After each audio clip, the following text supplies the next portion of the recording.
Hello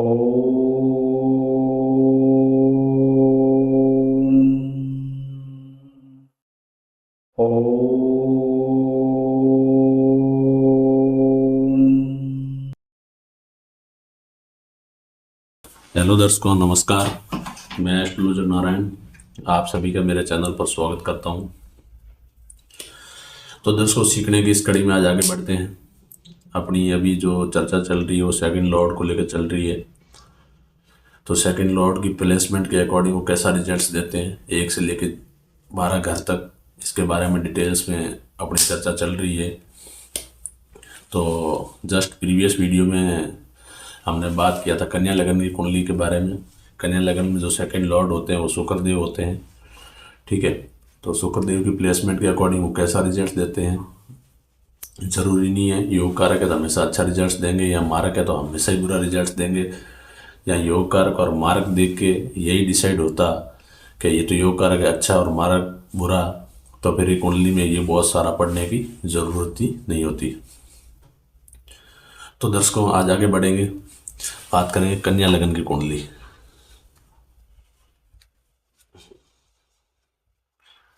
कन्या लगन की कुंडली। तो दर्शकों, इससे पहले आप प्लीज़ मेरे चैनल पे नए हैं तो चैनल को सब्सक्राइब कीजिए, वीडियो को लाइक करिए, दोस्तों के साथ शेयर करिए। जो ये ज्योतिष विद्या सीखने के इच्छुक हैं उनके साथ वीडियो ज़रूर शेयर करें। और जो बोर्ड के माध्यम से मैं बताने की कोशिश कर रहा हूँ, ये सारे जो बोर्ड्स पे मैं लिख रहा हूँ, ये भी यदि आप पीडीएफ के माध्यम से यदि नोट्स मतलब एज ए पीडीएफ नोट्स प्राप्त करना चाहते हैं तो मेरे टेलीग्राम चैनल पे अवेलेबल है। टेलीग्राम चैनल का लिंक है वो डिस्क्रिप्शन में दे रखा है, वहाँ से आप free of cost PDF download करना चाहो तो कर सकते हो। और साथ साथ में मेरा आपसे ये एक एडवाइस रहेगा कि प्लीज़ साथ साथ में आप भी नोट करते रहें। और आपको इसके अलावा और भी पढ़ना है तो लघु पराशरी, पराशरी, सारी गाइड्स जो आपको अच्छी लगे, मेन गाइड्स जो लघु पराशरी है, पराशरी है, ओझा सर की है, वो आप गाइड भी पढ़ना चाहो तो पढ़ सकते हो।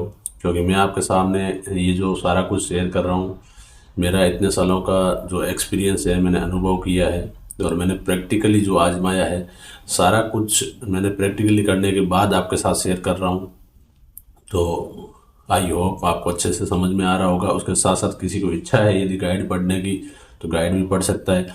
बाकी मैं आपको इस बोर्ड के माध्यम से पूरे एग्जाम्पल के साथ में फुल डिटेल में समझाने की कोशिश करता हूँ। और मेरा यही मकसद है कि ज्योतिष विद्या, क्योंकि बहुत सारे लोगों का इस विद्या पर कोई भरोसा नहीं है। इसका मेन कारण ये है कि बहुत सारे लोग जो बिना सही से कुंडली का एनालिसिस किए अगले को भ्रम में डाल देते हैं, तो उसकी वजह से लोगों को क्या है ना, इस विद्या से भरोसा उठता है। एक्चुअल में जो ग्रह उनके मार्क बताते हैं वो एक्चुअल में उनको लाइफ में प्रॉब्लम नहीं देता है, या फिर ऐसी कोई प्रॉब्लम बता देते हैं जिसका उनका कोई रिलेशन नहीं होता, जिससे समाधान करने पर भी उनको राहत नहीं मिलती है। तो ऐसा मतलब बहुत सारे रीजन की वजह से लोगों का भरोसा उठता है। तो आपसे एक एडवाइस रहेगी कि प्लीज़ जो भी किसी का कुंडली का एनालिसिस करें, चाहे अपनी का करो चाहे किसी औरों का करो, सही ढंग से फाइन एनालिसिस करिए और एक्यूरेट करने की कोशिश करिए, ठीक है। यदि आपको उसमें भी एक्यूरेसी नहीं मिलती है तो किसी की हेल्प ले लें, लेकिन प्लीज़ गलत एनालिसिस किसी की कुंडली का ना करें, ठीक है ना। तो मैं भी यही इस बोर्ड के माध्यम से यही बताना चाह रहा हूँ आपके साथ में। एक एक ज्योतिष विद्या से रिलेटेड सारी जानकारी मैं आपके साथ शेयर करने की कोशिश करूँगा, बहुत सारा डिटेल में समझाने की कोशिश करता हूँ, जिससे इस ऑनलाइन प्लेटफॉर्म के माध्यम से आपको अच्छे से समझ में आए और आप किसी का कुंडली का सही ढंग से एनालिसिस करें। तो मेरा मकसद एक ही है, आप भी अच्छे एक ज्योतिष बने। अभी ये जो फेज चल रहा है सेकंड लॉर्ड का सॉरी, तो ये एक एनालिसिस का पेज है। एनालिसिस मतलब अपन कुंडली का एनालिसिस देख रहे हैं, ग्रह कैसा है, कैसा रिजल्ट देगा, ठीक है। और ये मान लो कौन से घर में बैठा है तो कैसा रिजल्ट देगा। और दूसरे जैसे कि घरों में भी बहुत है, केंद्र के घर है, त्रिकोण के घर है, त्रिक स्थान है, तो कौन से घर में बैठता है कैसा रिजल्ट देता है।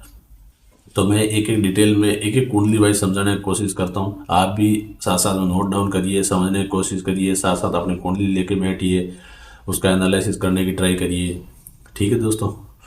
तो आज आगे बढ़ेंगे, बात करेंगे कन्या लगन की कुंडली। कन्या लगन की कुंडली में कन्या लगन की कुंडली कौन सी है? फर्स्ट हाउस में 6 नंबर राशि आती है तो कन्या लगन की कुंडली होती है, क्योंकि कन्या राशि आई है फर्स्ट हाउस में। तो यहाँ से 6 नंबर राशि, 7, 8, 9, 10, 11, 12, 1, 2, 3, 4 और 5। अब देखो सेकंड लॉर्ड मतलब दूसरे भाव का स्वामी। दूसरे भाव में कौन सी राशि आई है? तुला राशि आई है। राशियों की सीक्वेंस फिक्स है, जो पूरा बेसिक जितनी जानकारी चाहिए थी प्रीवियस मैंने आपके साथ शेयर कर रखी है। तो सेकंड लॉर्ड में कौन सी राशि आई है? सेकंड लॉर्ड नहीं, सेकंड हाउस में तुला राशि आई है। तो तुला राशि के स्वामी कौन है? शुक्रदेव है। तो इसमें सेकंड लॉर्ड कौन हुए? शुक्रदेव। कन्या लगन की कुंडली में सेकंड लॉर्ड शुक्रदेव। अब आज बात करेंगे वो किसकी करेंगे? शुक्रदेव की। अब देखो दोस्तों, इनकी बात करने से पहले अपने को ये पता होना चाहिए कि शुक्रदेव इस लगन की कुंडली में क्या है, योग कारक है, मारक है या सम है। इसका भी मैंने पीछे वीडियो आपको दे रखा है पूरा डिटेल में। तो इसके अंदर जो शुक्रदेव है वो है कारक बोल सकते हो, योग कारक बोल सकते हो, एक ही बात है, ठीक है। दूसरी बात आपको ये पता होना चाहिए शुक्रदेव की दृष्टियां कितनी हैं। तो यहाँ पे मैं बात करूँ शुक्रदेव की तो एक ही दृष्टि होती है, जो प्रीवियस मैंने वीडियो में बता रखी है आपको, 7वीं दृष्टि होती है। थर्ड चीज इसका जानने से पहले आपको ये पता होना चाहिए शुक्रदेव कौन सी राशि के साथ नीच के होते हैं, कौन सी राशि के साथ उच्च के होते हैं। तो ये उच्च के होते हैं हमेशा 12 नंबर राशि के साथ। 12 नंबर राशि कौन सी है? मीन, ठीक है। और नीच के होते हैं ये 6 नंबर राशि के साथ। ऑलरेडी आपको पता है कन्या राशि के साथ, मतलब कन्या राशि के साथ यदि प्लेस्ड होते हैं, बैठते हैं उसी घर में कन्या राशि के साथ बैठते हैं तो वहाँ ये नीच के हो जाते हैं। कन्या राशि है वो इनकी नीच राशि है तो वहाँ ये क्या हो जाएंगे? नीच के हो जाएंगे। तो ये बेसिक जानकारी आपको पहले सारी पता होनी चाहिए। तो यहाँ तक तो बात हुई बेसिक की, ठीक है दर्शकों। अब बढ़ेंगे आगे। इससे पहले कन्या लगन की कुंडली में अपन 1 से लेकर 6 घरों तक देख चुके हैं कि सेकंड लॉर्ड शुक्रदेव कैसा रिजल्ट देते हैं। तो आज जो बात करेंगे नेक्स्ट, यहाँ से शुरू करेंगे 7वें घर से। 7वें घर में यदि शुक्रदेव बैठते हैं 12 नंबर राशि के साथ तो ये कैसा रिजल्ट देंगे, ठीक है, अपनी दशा अंतरदशा में। तो यहाँ बात करेंगे 7th हाउस की, 7th भाव में, ठीक है। मैं आपको देखो एक एक चीज़ पूरी डिटेल में और स्लो, क्योंकि देखो बहुत सारे सीखने वाले ऐसे हैं जिनको यहाँ तक आता है, किसी को यहाँ तक नहीं आता है, कोई स्टार्टिंग से है। मैं मतलब मेरा मकसद ये रहता है सबको साथ लेके चलूँ, ठीक है। तो इसकी वजह से थोड़ा स्लो और डिटेल में समझाने का प्रयास करता हूँ। आप भी जिसको यहाँ तक आता है तो वीडियो को थोड़ा स्पीड बढ़ा के देख लीजिए, या फिर जो यहाँ तक मान लो पहुँचे हैं तो वो साथ साथ देखिए। जो इससे पीछे है तो इसके पीछे का जो बेसिक वीडियो है वो देखिए। जहाँ तक आपका लेवल पहुँचा है ये आपको उम्मीद दिलाता हूँ कि आप एक एक साथ साथ में देखते रहिए और साथ साथ में कुंडली लेके बैठिए। तो आप ये कोर्स पूरा होने तक आप बहुत अच्छे एक ज्योतिष बनेंगे, ठीक है।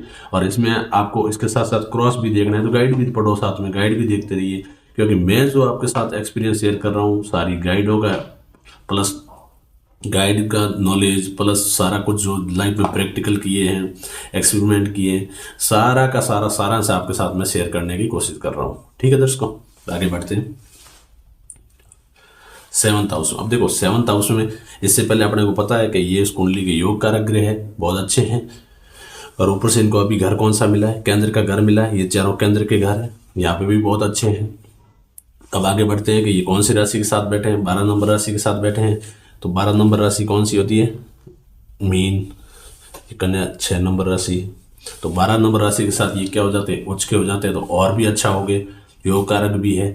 तो यहाँ पे ये कभी भी खराब रिजल्ट नहीं देंगे। हाँ, इसके साथ साथ आप इनकी डिग्री बहुत ज़रूरी है, डिग्री ज़रूर देखिएगा, क्योंकि कोई भी गिरे अपना रिजल्ट हमेशा उसकी डिग्री बोलो, कैपेबिलिटी बोलो, बलाबल बोलो, मतलब उसी के दम पे ही रिजल्ट देगा।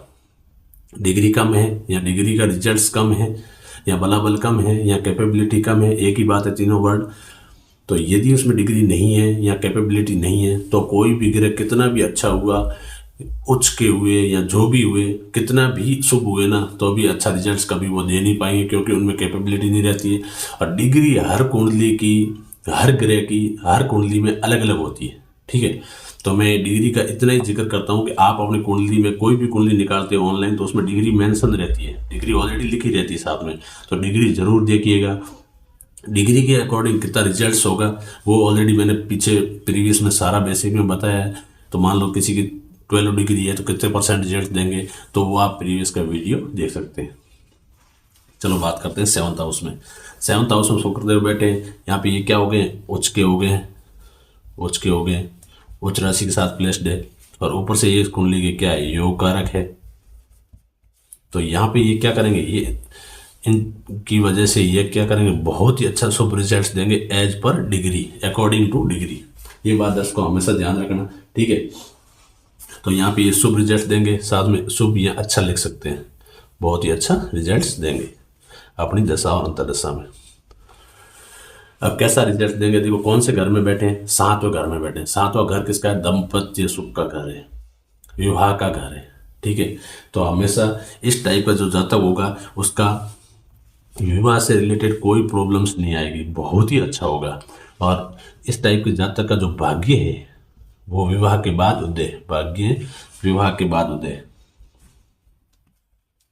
विवाह के बाद उदय होगा। किसी किसी का देखते हैं ना कि उसकी तो शादी होने के बाद तो वो तो दिन दूनी रात चौगुनी तरक्की कर रहा है, तो वही बात बोलते हैं कि इस टाइप का जो जातक होगा, डिग्री अच्छी रहेगी शुक्रदेव की, तो इनका भाग्य विवाह के बाद उदय होगा, तो विवाह संबंधी कोई प्रॉब्लम्स नहीं आएगी।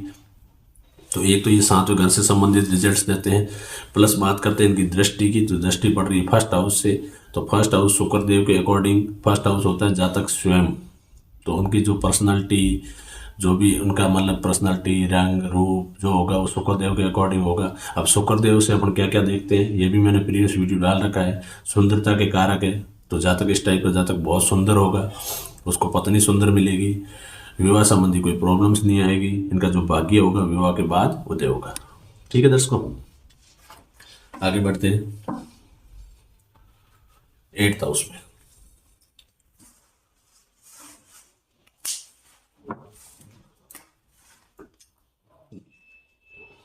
8वें भाव में, 8वें भाव में बैठ गए हैं शुक्रदेव यहाँ पे, ठीक है। तो 8वें भाव में बैठे हैं, तो आपको ऑलरेडी मैंने बहुत सारी कुंडलियों के बारे में जिक्र किया, तो आपके एक माइंड में आ ही गया होगा कि 8वां भाव नॉर्मली अच्छा भाव नहीं होता है, ये त्रिक स्थान होता है, 6, 8, 12 त्रिक स्थान होता है। 3rd हाउस बहुत ज़्यादा मेहनत का भाव होता है, तो ये क्या है ना, त्रिक स्थान है। तो कितना भी कोई भी योग कारक ग्रह हो, कितना भी अच्छा ग्रह हो, यदि वो त्रिक स्थान में प्लेस्ड होता है तो वो कभी अच्छे रिजल्ट्स नहीं देता, क्योंकि वो बुरे घर में चला गया है। योग कारक थे, अच्छे थे, डिग्री भी अच्छी है, लेकिन घर कौन सा मिला है, तो इनको मिला है त्रिक स्थान, त्रिक स्थान प्लेस्ड, त्रिक स्थान प्लेस्ड हो गए। प्लेस्ड का मतलब बैठ गए उसमें, ठीक है। त्रिक स्थान प्लेस्ड हो गए किसमें, 8th हाउस में। तो यहाँ पे ये क्या हो जाएंगे, अशुभ हो जाएंगे। तो ये यहाँ पे अपनी दशा और अंतर्दशा में हमेशा क्या करेंगे, अशुभ रिजल्ट देंगे। ठीक है दर्शकों, इसके साथ साथ अपना इसके बाद देखते हैं डिग्री, ठीक है। अब डिग्री दृष्टि, दृष्टि कौन से घर पे पड़ रही है, 2nd हाउस पे पड़ रही है, अपने खुद के ही घर पे पड़ रही है, लेकिन ये यहाँ पे क्या हो गए, अशुभ हो गए, तो नॉर्मली ये अच्छा रिजल्ट नहीं देंगे। मैं इसको साफ करता हूँ, आगे बढ़ते हैं, ठीक है। 9th हाउस की तरफ आप भी मेरे साथ नोट जरूर करते रहिएगा।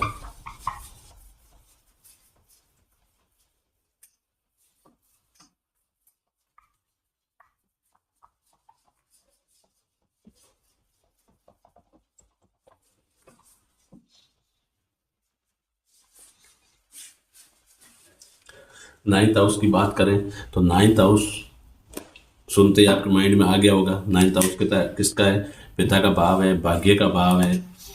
9th हाउस में, 9th भाव में यहाँ बैठ गए हैं शुक्रदेव, ठीक है। अब 9वें भाव में बैठे हैं, कौन सी राशि के साथ बैठे हैं, 2 नंबर राशि के साथ। 2 नंबर देखो, इनका उच्च और नीच का कोई रिलेशन नहीं है, ठीक है। तो यहाँ पे ये क्या है, इस कुंडली के योग कारक है, योग कारक में एक एक चीज़ आपको दिखाने की कोशिश करता हूँ। और ऊपर से अभी ये बैठे हैं जो त्रिकोण के घर में बैठे हैं, 5 और 9 ये तीनों त्रिकोण के घर होते हैं, जो अच्छे घर होते हैं। त्रिकोण भाव, योग कारक, ये दोनों कंडीशनें मिली है, तो यहाँ पे भी ये क्या होंगे, बहुत ही अच्छे शुभ होंगे, अच्छे होंगे। डिग्री जरूर देखते रहिएगा, इनका जो रिजल्ट रहेगा वो शुभ रिजल्ट रहेगा, अच्छा रहेगा।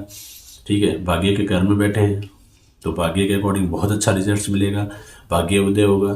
पिता से संबंधित कभी कोई प्रॉब्लम नहीं आएगी, पिता के साथ अच्छी बनेगी, पिता की केयर करने वाला होगा। यहाँ से यदि मैं दृष्टि देखूँ, 7वीं दृष्टि, तो मेहनत के घर पे पड़ रही है, तो मेहनत भी होगी, तो इनको अच्छा रिजल्ट्स भी साथ साथ मिलता रहेगा। ठीक है दर्शकों, नेक्स्ट आगे बढ़ते हैं 10th हाउस में। 10वें घर में बैठे हैं Shukradev. Shukradev 10th house, 10th भाव में 10वें घर में शुक्रदेव बैठे हैं, योग कारक है, केंद्र का घर मिला है, 3 नंबर राशि के साथ बैठे हैं। 3 नंबर राशि, इनका उच्च और नीच का रिलेशन भी नहीं है, तो यहाँ पे भी क्या होंगे, अच्छे रिजल्ट्स देंगे। योग कारक और केंद्र का भाव है, केंद्र भाव है, तो यहाँ पे भी क्या होगा, ये शुभ होंगे, अच्छा रिजल्ट्स देंगे।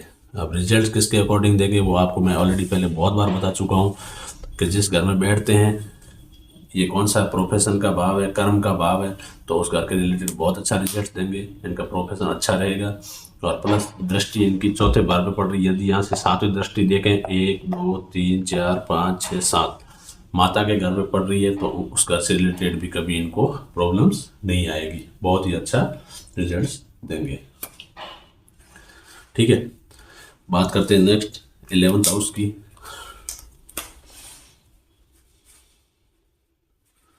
11th भाव में शुक्रदेव बैठे हैं 4 नंबर राशि के साथ में। 11th भाव है वो नॉर्मली लाभ का भाव होता है। भाव देखो आपको पता होने चाहिए, स्वयं, धन का भाव, मेहनत का भाव, माता का भाव, संतान और लव रोमांस का भाव, ये नॉर्मली कर्ज, ऋण, दुर्घटना, मुकदमेबाजी का भाव है। अच्छा करनी है, त्रिक स्थान है। दाम्पत्य सुख का भाव, मृत्यु तुल्य कष्ट का भाव, पिता का भाव, प्रोफेशन अपने कर्म का भाव, लाभ का भाव, और ये खर्चे का भाव, व्यय भाव, जो मैं पहले सारी बता चुका हूँ आपको, आप प्रीवियस वीडियो में देख सकते हैं, डिटेल में बताया। अभी तो मैं एक एक वर्ड के साथ बता रहा हूँ आपको। तो 11th भाव में भी बात करें तो देखो, घर अच्छा है, लाभ का भाव है, कुंडली के योग कारक ग्रह है, और लाभ भाव में बैठे हैं, तो यहाँ पे भी ये कभी खराब रिजल्ट्स नहीं देंगे, हमेशा शुभ और अच्छा रिजल्ट देंगे। और ये कौन सी 4 नंबर राशि के साथ बैठे हैं, तो कभी भी ये उच्च और नीच का उच्च और नीच का रिलेशन नहीं बैठ रहा है, तो यहाँ पे भी शुभ और अच्छा रिजल्ट देंगे।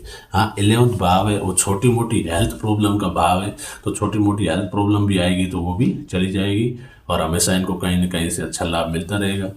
यहाँ से मैं दृष्टि की बात करूँ तो 5वें घर पे पड़ रही है, तो 5वें घर से रिलेटेड भी इनको हमेशा बहुत ही अच्छा रिजल्ट देखने को मिलेगा। ठीक है दोस्तों, इनको साफ करता हूँ, आगे बढ़ते हैं 12th हाउस की तरफ।